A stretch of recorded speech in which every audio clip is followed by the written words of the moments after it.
Hello everyone, welcome to GS word classes. आज हम आधुनिक भारत इतिहास में कंपनी के अधीन गवर्नर जनरल और बंगाल के गवर्नर जनरल के बारे में पढ़ते हैं। सबसे पहले देखते हैं बंगाल के गवर्नर जनरल रॉबर्ट क्लाइव। इनका कार्यकाल क्या था? तो 1757 से 60 तक और फिर दोबारा 1765 ईस्वी से 1767 तक इनका कार्यकाल था। रॉबर्ट क्लाइव के शासनकाल में क्या क्या वर्क हुआ था, तो इसके बारे में जानते हैं।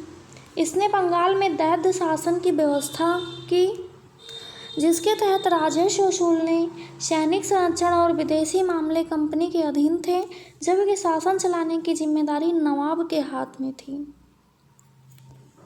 इसने मुगल सम्राट शाह आलम द्वितीय को इलाहाबाद की द्वितीय संधि यानी जो 1765 में हुई थी के द्वारा कंपनी को संरक्षण में ले लिया था।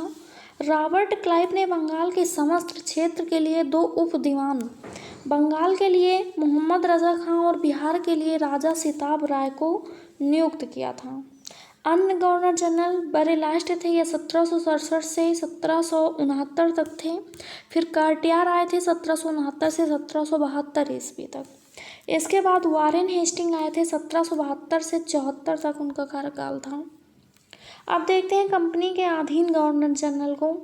तो रेगुलेटिंग एक्ट 1773 ईस्वी के अनुसार बंगाल के गवर्नर जनरल को अब अंग्रेजी क्षेत्रों का गवर्नर जनरल कहा जाने लगा था, जिसका कार्यकाल 5 वर्षों का निर्धारित किया गया था। मद्रास एवं बम्बई के गवर्नर जनरल को इसके अधीन का कार्य कर दिया गया था।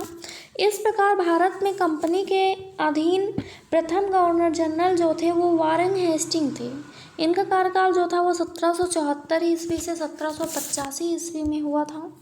वारेन हेस्टिंग 1750 ईस्वी में कंपनी के क्लर्क के रूप में कलकत्ता में आया था और अपनी कार्यकुशलता के कारण कासिम बाजार का अध्यक्ष और बंगाल का गवर्नर एवं कंपनी का गवर्नर जनरल बना था। वारेन हेस्टिंग के बारे में और जानते हैं। 1784 से 1785 ईस्वी इसने राजकीय कोषागार में मुर्शिदाबाद से हटाकर कलकत्ता लाया। 1772 ईस्वी में इसने प्रत्येक जिले में एक फौजदारी तथा दीवानी अदालतों की स्थापना की। इसने 1781 ईस्वी में कलकत्ता में मुस्लिम शिक्षा के विकास के लिए प्रथम मदरसा स्थापित किया। इसी के समय में 1872 ईस्वी में जोनाथन डंकन ने बनारस में संस्कृत विद्यालय की स्थापना की।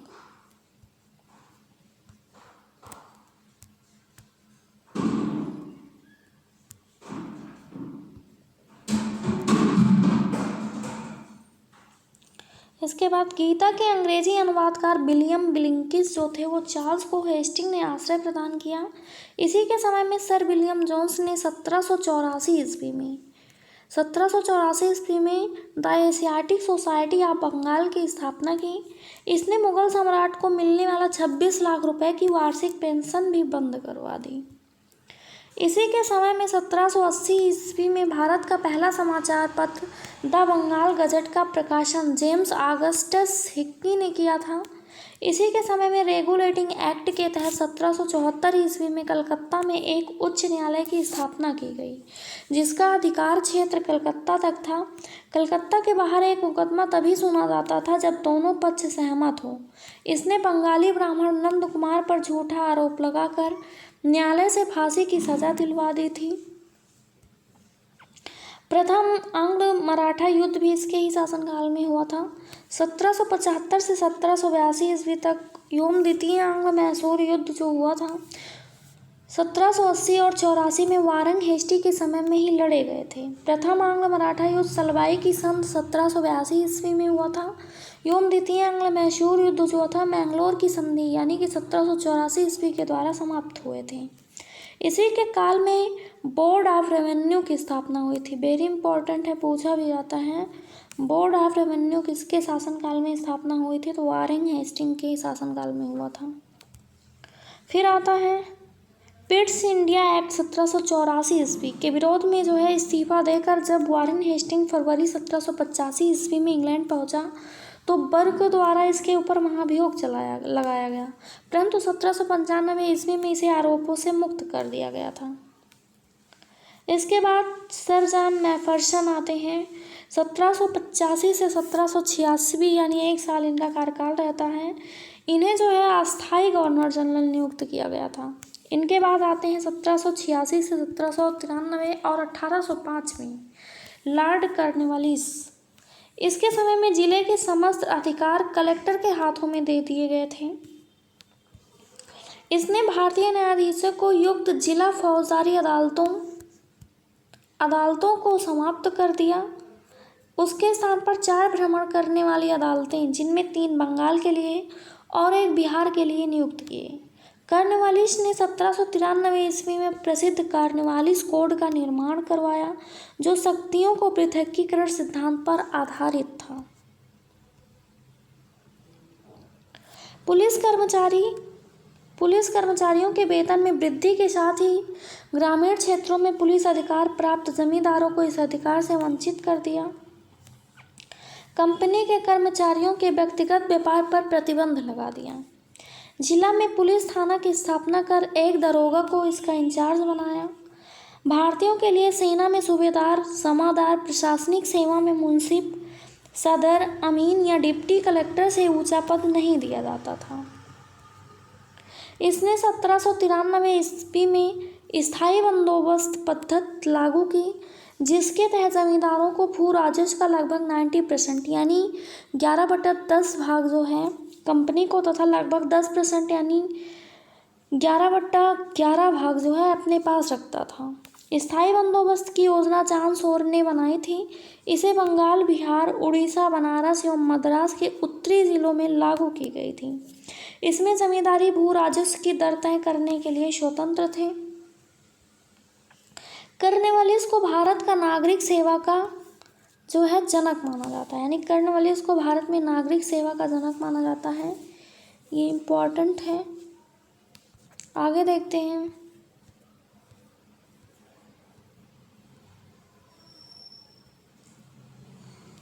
इसके बाद जो है सर जॉन शोर आते हैं 1793 ईस्वी से 98 ईस्वी तक, यानी 5 ईयर।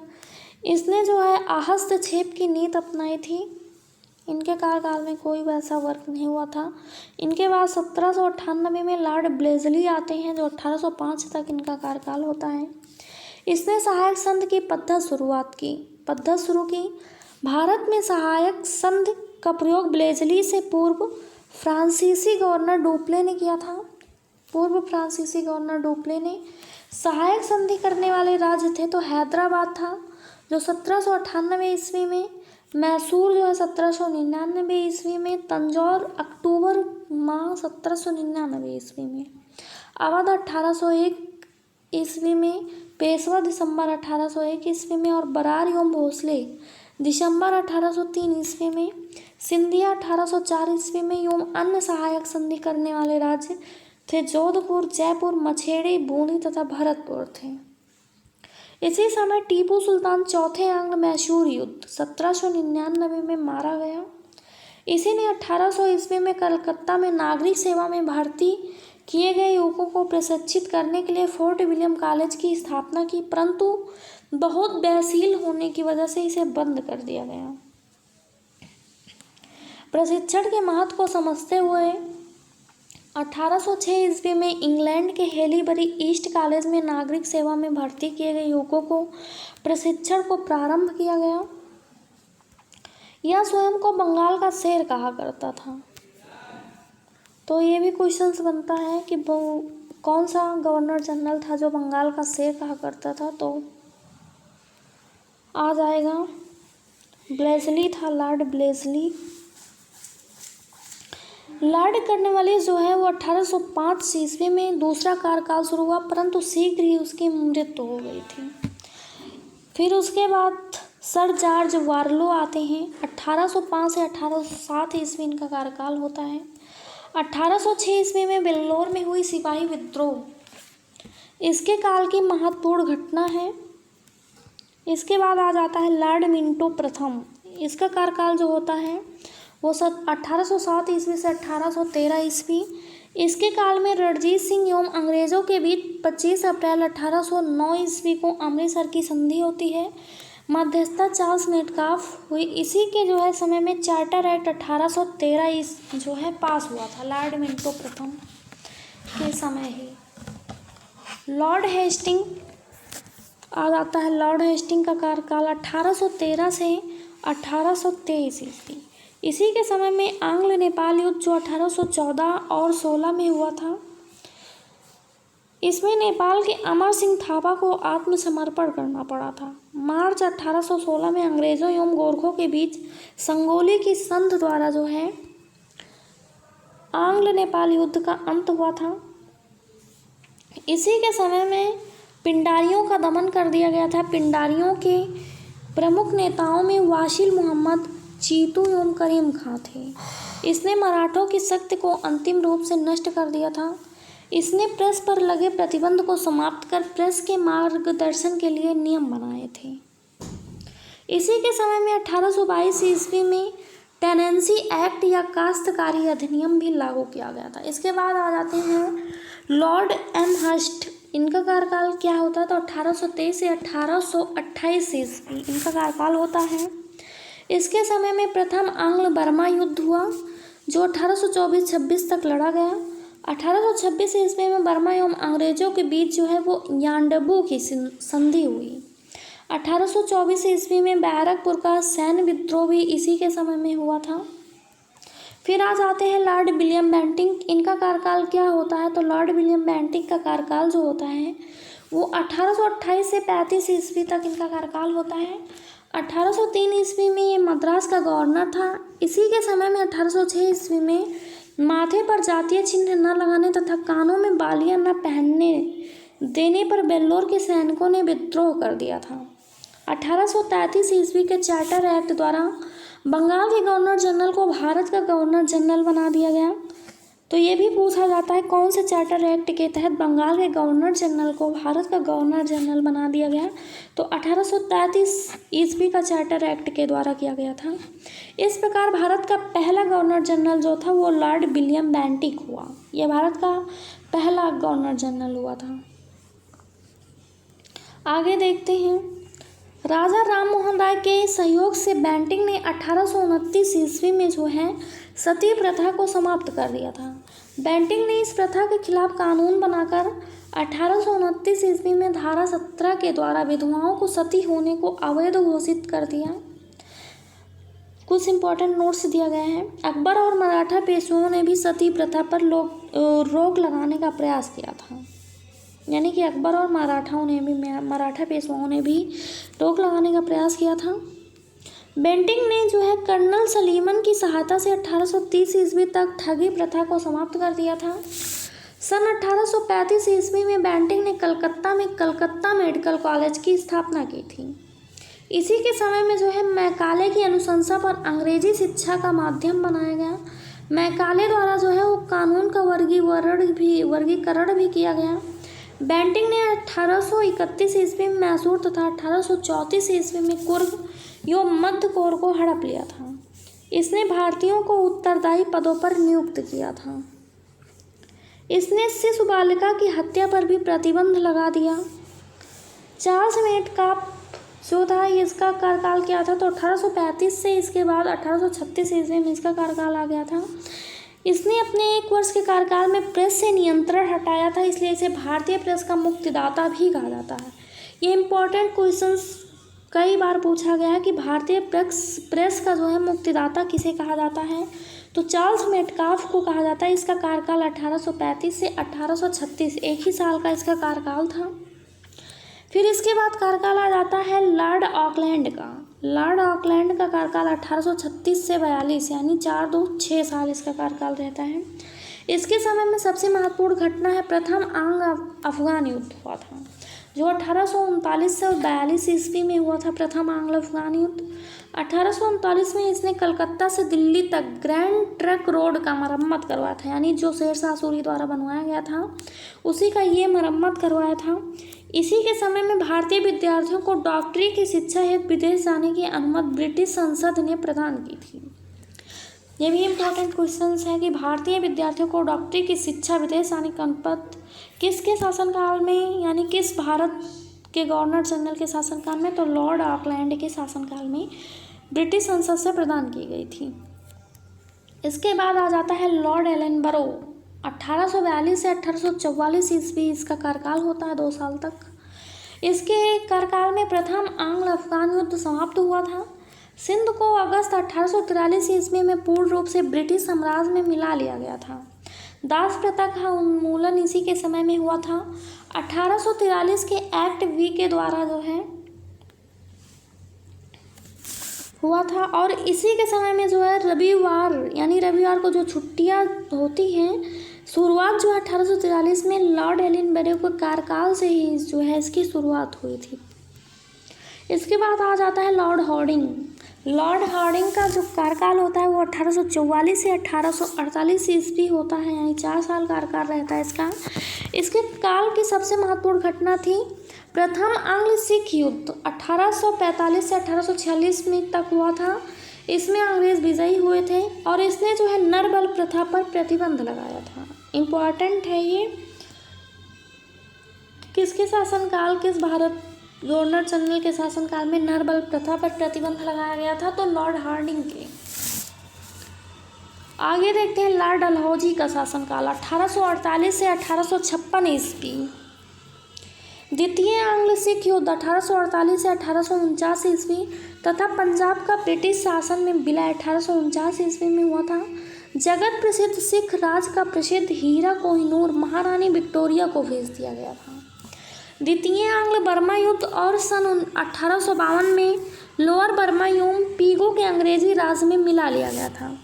डलहौजी ने सिक्किम पर 2 अंग्रेज डॉक्टरों के साथ दुर्व्यवहार का आरोप लगाकर 1850 ईस्वी में उस पर अधिकार कर लिया गया था। 1852 में एक इनाम कमीशन की स्थापना की गई थी। इसका उद्देश्य क्या था? तो भूमि रहित जागीरों का पता करके उन्हें छीनना था। इनाम कमीशन का उद्देश्य था। आगे देखते हैं। डलहौजी के शासनकाल में उसने व्यक्तिगत सिद्धांत यानी डॉक्ट्राइन ऑफ लैप्स, जिसे हड़प की नीति कहते हैं, अधिक याद किया जाता है। इस नीति के तहत अंग्रेजी साम्राज्य में विलय किए गए थे। तो सर्वप्रथम सतारा में 1848 ईस्वी में, फिर जयपुर बुंदेलखंड में, फिर संभलपुर उड़ीसा 1849 में, फिर बघाट हिमाचल प्रदेश में 1850 ईस्वी में, उदयपुर में और मध्य प्रदेश 1852 में, और झांसी में 1853 में, और नागपुर में 1854 ईस्वी में।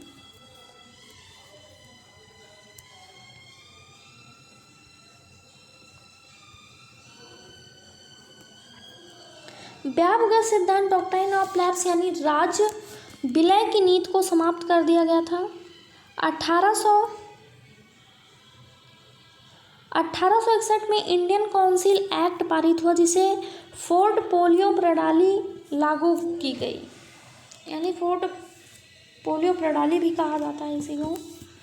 फिर आ जाता है लॉर्ड एल्गिन का कार्यकाल 1862 से 1863 ईस्वी में। इसके शासनकाल में वहामी आंदोलन का जो है वो दमन किया गया था, और 1863 ईस्वी में धर्मशाला यानी हिमाचल प्रदेश में इसकी मृत्यु हो गई थी। इसके बाद आता है लॉर्ड लॉरेंस। इसका शासनकाल 1864 ईस्वी से 1869 ईस्वी तक।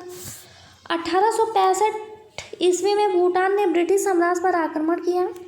अफगानिस्तान के संबंध में इसने हस्तक्षेप की नीति अपनाई, जिसे शानदार निष्क्रियता का नाम से जाना जाता है। इसी के समय में उड़ीसा से सन 1866 ईस्वी में तथा बुंदेलखंड एवं राजपूताना में 1867 से 1869 ईस्वी में भीषण अकाल पड़ा। इसने हेनरी कैंपबेल के नेतृत्व में एक अकाल आयोग का गठन किया। सन 1865 ईस्वी में इसके द्वारा भारत का यूरोप के बीच प्रथम समुद्री टेलीग्राफ शुरू किया गया था। ये भी इम्पोर्टेंट है कि प्रथम समुद्री टेलीग्राफ सेवा किसके उसमें हुआ था? तो लॉर्ड लॉरेंस के 1865 ईस्वी में भारत और यूरोप के मध्य हुआ था शुरुआत। इसके बाद आता है लॉर्ड मेयो। लॉर्ड मेयो के शासनकाल यानी कार्यकाल जो था, ऑफिस टर्म था 1869 से 1872 यानी 1872 ईस्वी में। लॉर्ड मेयो ने अजमेर में 1872 ईस्वी में मेयो कॉलेज की स्थापना की। 1872 में, इम्पोर्टेंट है, पूछा जाता है मेयो कॉलेज की स्थापना कब हुई थी? तो 1872 में हुई थी। कौन करवाया था? तो लॉर्ड मेयो ने करवाया था। इसने सन 1872 ईस्वी में एक कृषि विभाग की स्थापना की थी। एक अफगान ने 1872 ईस्वी में चाकू मारकर इसकी हत्या कर दी थी। और भारत में अंग्रेजों के समय में ही प्रथम जनगणना जो हुई थी 1872 ईस्वी में, वो लॉर्ड मेयो के कार्यकाल में ही हुआ था। फिर लॉर्ड नॉर्थब्रुक आ जाता है 1872 से 1876 ईस्वी। इसके समय में बंगाल में भयानक अकाल पड़ गया था। इसने बड़ौदा के मल्हार राव गायकवाड़ को भ्रष्टाचार आरोप में पदच्युत कर मद्रास भेज दिया था। लॉर्ड नॉर्थब्रुक ने घोषणा की कि मेरा देश करों को हटाना तथा अनावश्यक वैधानिक कार्रवाइयों को बंद करना है। पंजाब का प्रसिद्ध कूका आंदोलन जो हुआ था इसी के समय में हुआ था। इसी के समय में सुएज नहर खुल जाने से भारत एवं ब्रिटेन के बीच व्यापार में वृद्धि हुई थी। इसके बाद लॉर्ड लिटन का कार्यकाल आ जाता है 1876 से 1880। 4 साल कार्यकाल रहता है लॉर्ड लिटन का। यह एक प्रसिद्ध उपन्यासकार, निबंध लेखक एवं साहित्यकार था। साहित्यकाश में इसने ओवेन मेरेडिथ नाम से जाना जाता था। इसके समय में बम्बई, मद्रास, हैदराबाद, पंजाब, मध्य भारत आदि में भयानक अकाल पड़ा था। लिटन ने रिचर्ड स्टेची की अध्यक्षता में एक अकाल आयोग की स्थापना की थी। 1 जनवरी 1877 ईस्वी को ब्रिटेन की महारानी विक्टोरिया को कैसर हिंद की उपाधि से सम्मानित करने के लिए दिल्ली दरबार का जो है आयोजन किया गया था। 1878 ईस्वी में आर्म्स एक्ट पारित किया गया, जिसके जरिए भारतीयों द्वारा अपने पास हथियार रखने का अधिकार छीन लिया गया था। मार्च 1878 ईस्वी में लिटन ने भारतीय समाचार पत्र अधिनियम वर्नाक्यूलर प्रेस एक्ट पारित कर भारतीय समाचार पत्रों पर कठोर प्रतिबंध लगा दिए। विशेषकर राष्ट्रवादी समाचार पत्र सोम प्रकाश को प्रतिबंधित करने के लिए इस कानून में प्रावधान था कि अगर किसी अखबार में कोई आपत्तिजनक चीज छपती है तो सरकार उसकी प्रिंटिंग प्रेस सहित सारी संपत्ति जब्त कर सकती है। फिर पायनियर अखबार ने वर्नाक्यूलर प्रेस एक्ट 1878 का समर्थन किया था। फिर इसके बाद जो आ जाता है कार्यकाल, तो इसी के समय में जो है सन 1878 ईस्वी में भारतीय शस्त्र अधिनियम पारित हुआ था, जिसके तहत शस्त्र रखने एवं व्यापार करने के लिए लाइसेंस को अनिवार्य बना दिया गया था। इसने ही सिविल सेवा परीक्षाओं में प्रवेश की अधिकतम आयु सीमा घटाकर 19 वर्ष कर दी थी। लिटन ने अलीगढ़ में एक मुस्लिम एंग्लियो प्राच्य महाविद्यालय की स्थापना की थी। इसके बाद आ जाता है लॉर्ड रिपन का कार्यकाल आ जाता है 1880 से 84 ईस्वी तक। रिपन ने सर्वप्रथम समाचार पत्रों की स्वतंत्रता को बहाल करते हुए सन 1882 ईस्वी में वर्नाक्यूलर प्रेस एक्ट को समाप्त कर दिया था। इसने सिविल सेवा में प्रवेश की आयु को 19 वर्ष से बढ़ाकर 21 वर्ष कर दिया।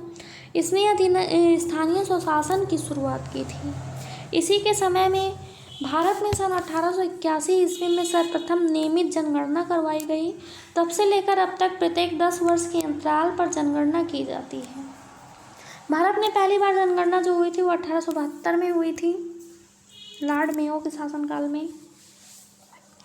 रिपन के द्वारा ही 1881 ईस्वी में जो है प्रथम कारखाना अधिनियम लाया गया था।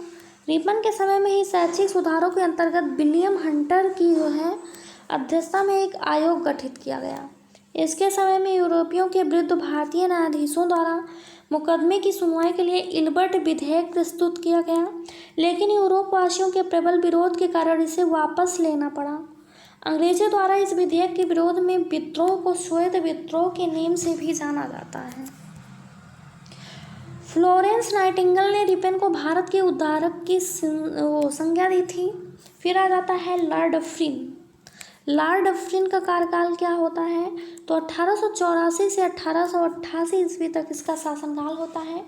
इसके समय में तृतीय आंग्ल बर्मा युद्ध हुआ जो 1885 से 88 तक हुआ और बर्मा को अंतिम रूप अंग्रेजी राज में मिला लिया गया। इसी के समय में बंगाल टेनेंसी एक्ट और अवध टेनेंसी एक्ट तथा पंजाब टेनेंसी एक्ट पारित हुआ था। इसके समय की सबसे महत्वपूर्ण घटना थी वो थी 28 दिसंबर 1885 ईस्वी को बम्बई में एओ ह्यूम के नेतृत्व में भारतीय राष्ट्रीय कांग्रेस की स्थापना। फिर आ जाता है लॉर्ड लैंसडाउन का कार्यकाल 1888 से 1894 ईस्वी तक। भारत और अफगानिस्तान के बीच मध्य सीमा रेखा डूरंड रेखा जो निर्धारण हुआ था लॉर्ड लैंसडाउन के कार्यकाल में ही हुआ था। इसके बाद 1891 ईस्वी में दूसरा कारखाना अधिनियम लाया गया, जिसमें स्त्रियों को 11 घंटे प्रतिदिन से अधिक काम करने पर प्रतिबंध लगाया गया। साथ ही सप्ताह में एक दिन छुट्टी की व्यवस्था की गई। फिर इसके बाद आ जाता है लॉर्ड एल्गिन द्वितीय आ जाता है 1894 से 99 ईस्वी तक कार्यकाल रहता है। भारत को तलवार के बल पर विजित किया गया और तलवार के बल पर इसकी रक्षा की जाएगी। यह कथन किसका है पूछा जाता है एग्जाम में, तो लॉर्ड एल्गिन द्वितीय का है। 1895 से 1898 ईस्वी के मध्य उत्तर भारत, बिहार, पंजाब एवं मध्य प्रदेश में भयंकर अकाल पड़ा।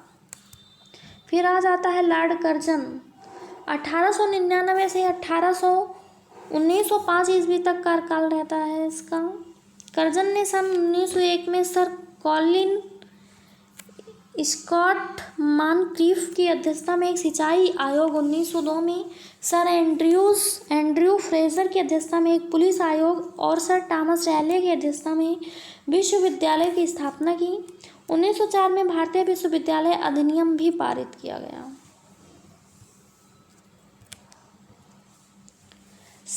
इसने सर एंटनी मैकडॉनल्ड की अध्यक्षता में एक अकाल आयोग का गठन किया। इसने सैन्य अधिकारियों के प्रशिक्षण के लिए कोयटा में एक कॉलेज की स्थापना की। प्राचीन स्मारक परीक्षण अधिनियम 1904 ईस्वी में द्वारा कर्जन ने भारत में पहली बार ऐतिहासिक इमारतों की सुरक्षा एवं मरम्मत की ओर ध्यान दिया। इस कार्य के लिए कर्जन ने भारतीय पुरातत्व विभाग की भी स्थापना की थी। इसी के कार्यकाल के दौरान कलकत्ता में विक्टोरिया मेमोरियल हॉल का निर्माण हुआ था। कर्जन के भारत विरोधी कार्यों में सर्वाधिक महत्वपूर्ण कार्य था 1905 ईस्वी में बंगाल का विभाजन। बंगाल का विभाजन कब हुआ तो 1905 ईस्वी में, कई बार पूछा गया बहुत सारे एग्जाम्स में। फिर आ जाता है लॉर्ड मिंटो द्वितीय का कार्यकाल 1905 से 1910 ईस्वी तक।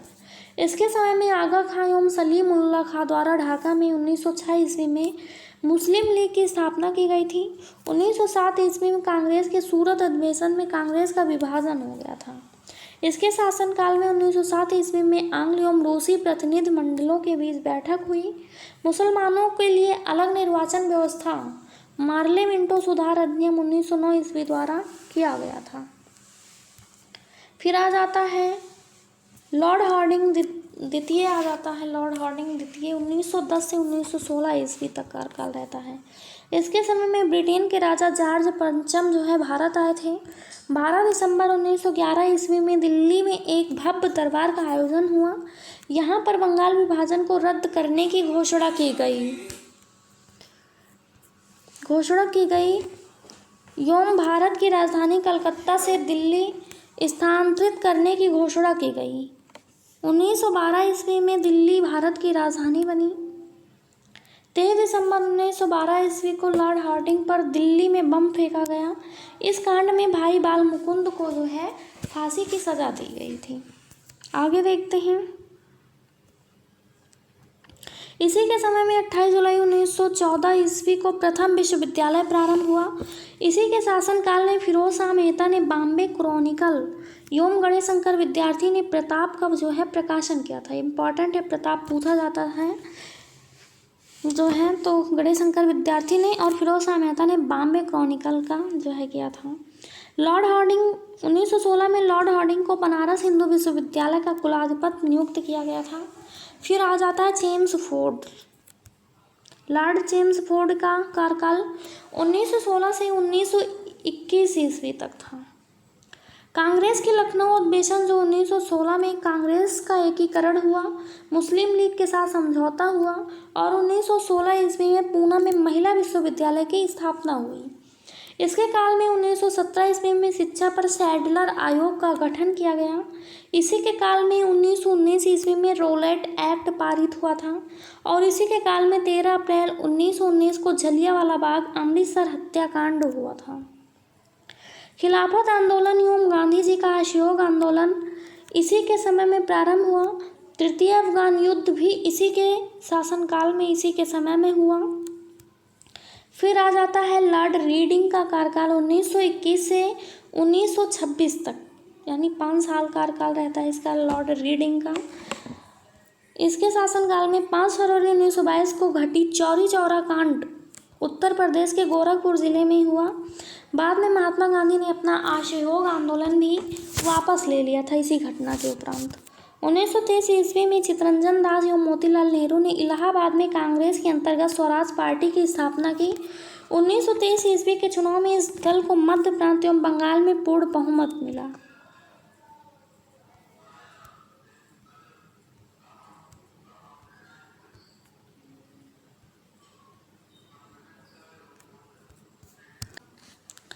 इसके ही शासनकाल में प्रिंस ऑफ वेल्स में नवंबर 1921 में भारत की यात्रा की। इस दिन पूरे भारत में हड़ताल का आयोजन किया गया। 1921 ईस्वी में मोपला विद्रोह हुआ। 1921 ईस्वी में एम.एन. रॉय द्वारा भारतीय कम्युनिस्ट पार्टी का गठन किया गया। भारत में 1922 को इलाहाबाद में सिविल सेवा परीक्षा की शुरुआत हुई थी और फिर 1922 ईस्वी में विश्व भारती विश्वविद्यालय ने कार्य करना जो है प्रारंभ किया था। फिर 1925 ईस्वी में प्रसिद्ध आर्य समाजी राष्ट्रवादी नेता स्वामी श्रद्धानंद की हत्या कर दी गई थी। फिर आ जाता है लॉर्ड इरविन का कार्यकाल 1926 से 1931 ईस्वी तक। 3 फरवरी 1928 को साइमन कमीशन बम्बई पहुंचा था और लाला लाजपत राय की मृत्यु के बदले में भारतीय चरमपंथियों द्वारा दिल्ली के असेंबली हॉल में 1929 ईस्वी को बम फेंका गया। इसी के समय में लाहौर जेल में जतिन दास ने 13 जुलाई 1929 ईस्वी को भूख हड़ताल की शुरू की और भूख हड़ताल के 64वें दिन 13 सितंबर 1929 ईस्वी को उनकी मृत्यु हो गई। भूख हड़ताल का कारण भारतीय एवं अंग्रेज कैदियों के बीच व्यवहार किया जाने वाला भेदभाव था। 1929 ईस्वी में कांग्रेस के लाहौर अधिवेशन में पूर्ण स्वराज का लक्ष्य निर्धारित किया गया और 26 जनवरी 1930 ईस्वी को स्वतंत्रता दिवस मनाने की घोषणा की गई थी। सविनय अवज्ञा आंदोलन के दौरान महात्मा गांधी को 5 मई 1930 ईस्वी को गिरफ्तार कर लिया गया। 25 जनवरी 1931 ईस्वी को वायसराय इरविन बिना कोई शर्त के उन्हें रिहा कर दिया। फिर 12 नवंबर 1930 ईस्वी में लंदन में प्रथम गोलमेज सम्मेलन हुआ। इस सम्मेलन में जो है कांग्रेस ने भाग नहीं लिया था। फिर 4 मार्च 1931 ईस्वी को गांधी इरविन समझौते पर हस्ताक्षर किया गया और साथ ही सविनय अवज्ञा आंदोलन को स्थगित कर दिया गया था। अब आ जाता है लॉर्ड वेलिंगटन का शासनकाल या कार्यकाल 1931 से 1936 ईस्वी तक, यानी 5 साल तक ये भी रहता है। इसके समय में लंदन में 7 सितंबर से 1 दिसंबर 1931 तक द्वितीय गोलमेज सम्मेलन का आयोजन हुआ। इस सम्मेलन में जो है कांग्रेस ने भी भाग लिया। कांग्रेस का प्रतिनिधित्व महात्मा गांधी ने किया। दूसरे गोलमेज सम्मेलन की असफलता के बाद महात्मा गांधी ने 3 जनवरी 1932 ईस्वी को दोबारा सविनय अवज्ञा आंदोलन प्रारंभ किया। 16 अगस्त 1932 ईस्वी में रैमसे मैकडोनाल्ड ने विवादास्पद सांप्रदायिक पंचायत की घोषणा की। इसके अनुसार दलितों हिंदुओं से अलग मानकर उन्हें अलग प्रतिनिधित्व देने को कहा गया और जो है दलित वर्गों के लिए अलग निर्वाचन मंडल का प्रावधान किया गया। इससे गांधी जी बहुत दुखी हुए और उन्होंने इसे हटाने के लिए आमरण उपवास आरंभ कर दिया। अंत में एक समझौता, जिसे प्रायः पूना समझौता नहीं यानी पूना पैक्ट कहते हैं, किया गया, जिसमें दलित वर्गों के लिए साधारण वर्गों में ही सीटों का आरक्षण किया गया। पूना समझौता 24 नवंबर 1932 को हुआ था। 17 नवंबर से 24 दिसंबर 1932 ईस्वी तक लंदन में तृतीय गोलमेज सम्मेलन का आयोजन हुआ। कांग्रेस ने इसमें भाग नहीं लिया था। बिहार में जो है 1934 ईस्वी में भयंकर भूकंप आया था और भारत सरकार अधिनियम 1935 पास किया गया। लॉर्ड वेलिंगटन ने कांग्रेस के बम्बई अधिवेशन 1915 ईस्वी में हिस्सा लिया था। इस अधिवेशन की अध्यक्षता कर सर सत्येंद्र प्रसन्न सिन्हा ने की थी।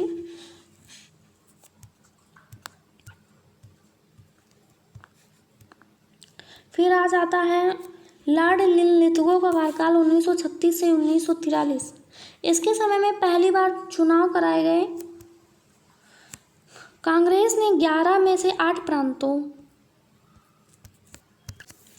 पहला हो गया बॉम्बे, दूसरा हो गया मद्रास, तीसरा हो गया बिहार, चौथा हो गया संयुक्त प्रांत और पांचवा मध्य प्रांत और छठवां उड़ीसा, सातवां उत्तर प्रदेश सीमांत प्रांत और आठवां असम में अपनी सरकारें बनाई और प्रथम 6 प्रांतों में कांग्रेस को स्पष्ट बहुमत मिली थी।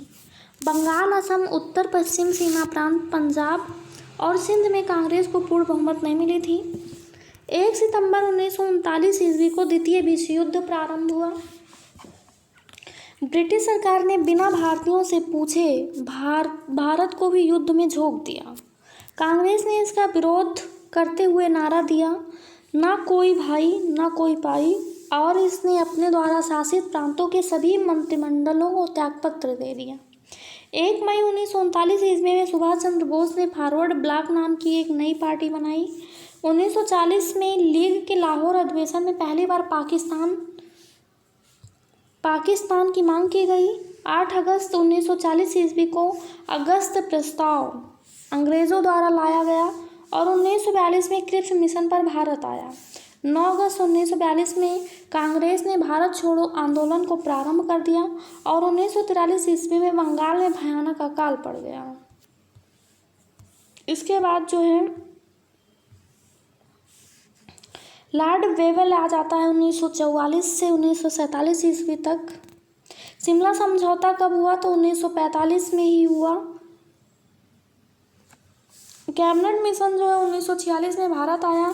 इस मिशन के सदस्य कैबिनेट मिशन 1946 ईस्वी में भारत आया। इस मिशन के सदस्य थे स्टेफोर्ड क्रिप्स, पैथिक लॉरेंस और एवी अलेक्जेंडर जो है इसके सदस्य थे। 20 फरवरी 1947 ईस्वी को प्रधानमंत्री लॉर्ड क्लीमेंट एटली लेबर पार्टी से जो थे हाउस कॉमन्स में यह घोषणा की कि जून 1948 ईस्वी तक प्रभुसत्ता भारतीयों के हाथ में दे देंगे।